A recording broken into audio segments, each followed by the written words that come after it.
guys, welcome back to my channel. If you're new here, welcome. My name is Soph. On this channel we talk about all things books, basically. Used to be beauty, used to be a bit of life, but now it's just books because I have an obsession and I'm okay with it.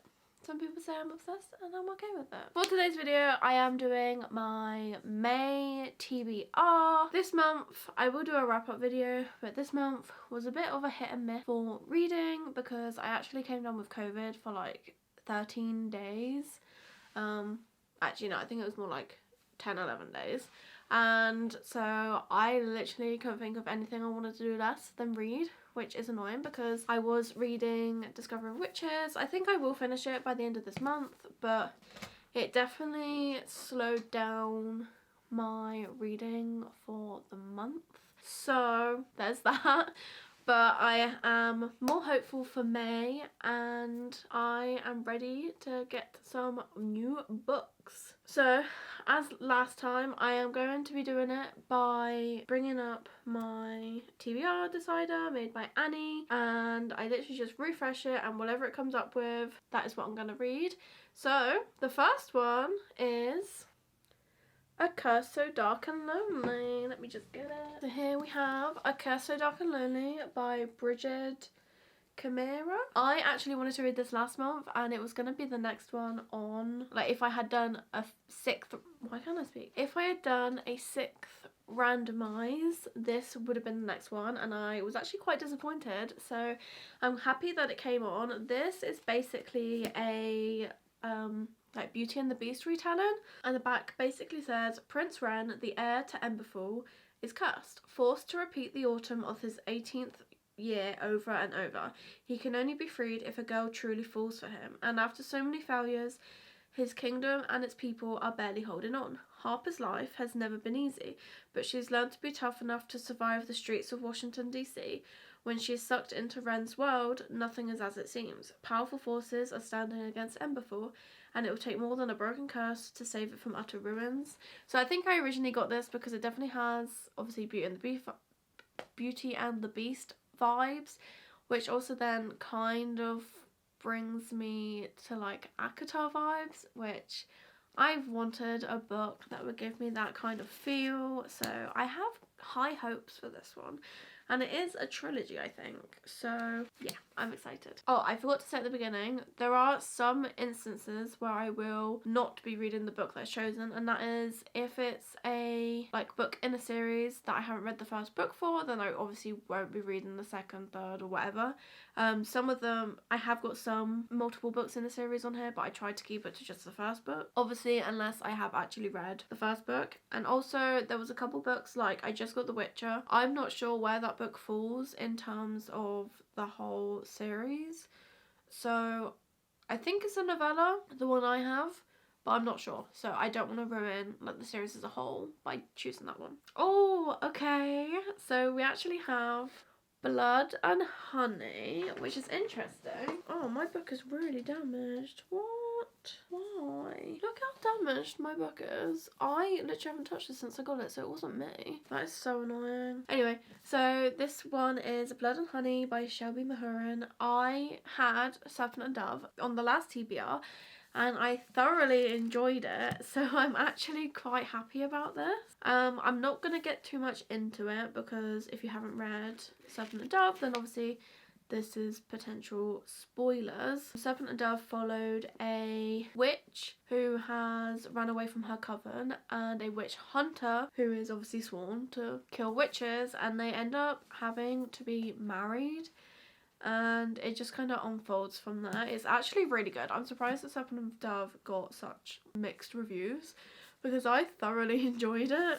So I am quite happy about this one because it means that I can continue the series and I don't have to like overdo myself by adding it to the pile of my own accord. So number 3.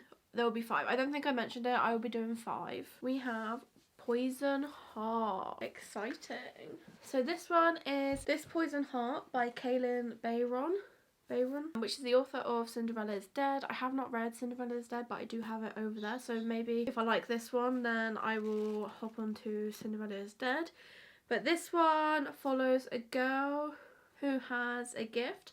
She can grow an apple tree from the seed in a heartbeat and flowers bloom at her touch. She inherits an old house, which gives her the privacy to test her powers for the first time. But as she starts to magic the house's rambling grounds back to life, she finds she has also inherited generations of secrets. In a hidden garden overgrown with the most deadly poisonous plants on earth, a dark legacy lies waiting for her, and Bree's long-departed ancestors won't let her rest until she finds it. Break an ancient curse, she must let her power bloom. I'm really excited to read this one. It's meant to be really, really good. And so was Cinderella is Dead. So yeah, I'm happy that this has hopped on because I keep thinking, oh, I really want to read that. And then I steer back to like my main fantasy romance vibes. So yeah, I'm excited that that one's on there. So we have 3 good sized ones so far. It gave me Gallant, but I am actually currently buddy reading that, which is another thing that I won't go into a book if it's a planned buddy read with someone. But I am actually reading Gallant right now. So the next one is actually not one that I expected to even get. But this is A Marvelous Light by Freya Marsk. This is an Illumicrate edition. The cover is like... that's the hardcover, and then we have this like see-through dash jacket. Super cool, to be fair. And it's signed and everything. This book is part of a trilogy I just read on the inside. It's the first one of a trilogy. And honestly, I can't really remember what it was about. Young Baronet Robin Blythe was already in a spot of bother. He's struggling to be a decent brother and a responsible employer, and to rescue the estate ravaged by his late parents' excesses. Then, an admin mistake appoints him parliamentary liaison to a secret society, and he discovers magic lies beneath the reality he's always known. Soon, Robin must contend with magic's dangers as well as its beauty, for as he tries to find the missing predecessor, he attracts a deadly curse. To navigate these hazards, he'll need the help of Edwin Corsi, his prickly magical society counterpart, but his aloof associate clearly wishes Robin were anyone and anywhere else. Drawn together by unexpected perils, Robin and Edwin will discover a mystery as old as the powers that binds the land, a plot to threaten every magician in the British Isles, and a secret that some have already died to keep. Ah, yes, I do remember this now. It sounds very different to what I would normally read and what I tend to be picking up lately. So I'm excited to give it a go. And then at least I'll know like if I don't like it, because that's the only problem with getting a subscription box. You end up with all these like really pretty covers, but I would rather sell them on at a non-extortionate price or give them away to somebody who would genuinely enjoy it and then enjoy having like the fancy cover of it. But I'm excited to give it a go. I kind of wanted to do this like project where I only read the special editions that I have in order to kind of like unhaul the ones that I don't want to keep. So we are on our last one, and it is not that one because that's a body read. Hamlet. Okay, so we do have Hamlet there. Okay, so this is Hamlet by Maggie O'Farrell. This book was so hyped about last year and I never even got around to reading it. But I remember when I hauled it, I remember saying that when I like picked it up in Waterstones, one of the booksellers literally ran over to me in pure excitement just to tell me how much she loved this book and that I like basically had to buy it because if I think I'll enjoy it, I definitely will. So, what is it even about? So, on a summer's day in 1596, a young girl in Stratford-upon-Avon takes to her bed with a sudden fever. Her twin brother Hamlet searches everywhere for help. Why is nobody at home? Their mother, Agnes, is over a mile away in the garden where she grows medicinal herbs.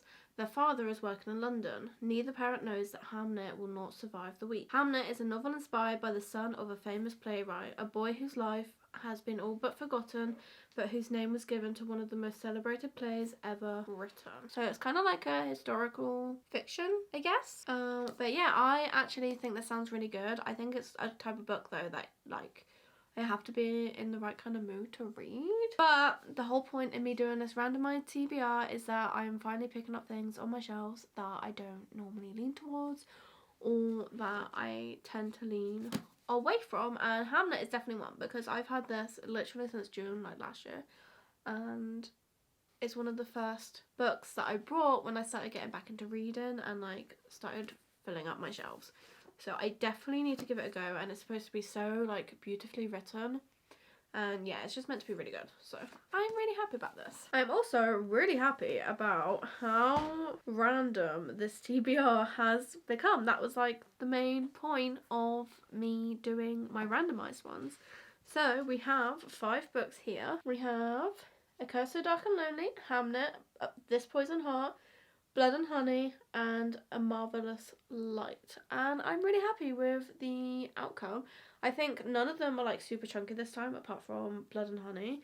But I actually found that the font and the amount of like words per page was like, the font was quite big and the amount of words per page weren't that much.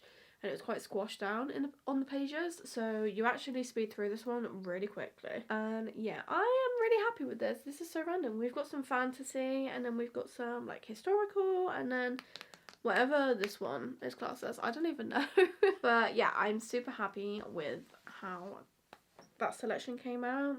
But we will have to see how my reading turns out, because like I said, this month did not go very well. I came down with COVID. It started off strong and then it just went downhill, so fingers crossed and wish me luck. If you enjoyed this video, please give us a big thumbs up and don't forget to subscribe so that you don't miss another video. Let me know down below what's on your TBR, what you read last month, all of those exciting details, and I will see you in the next video. Bye guys!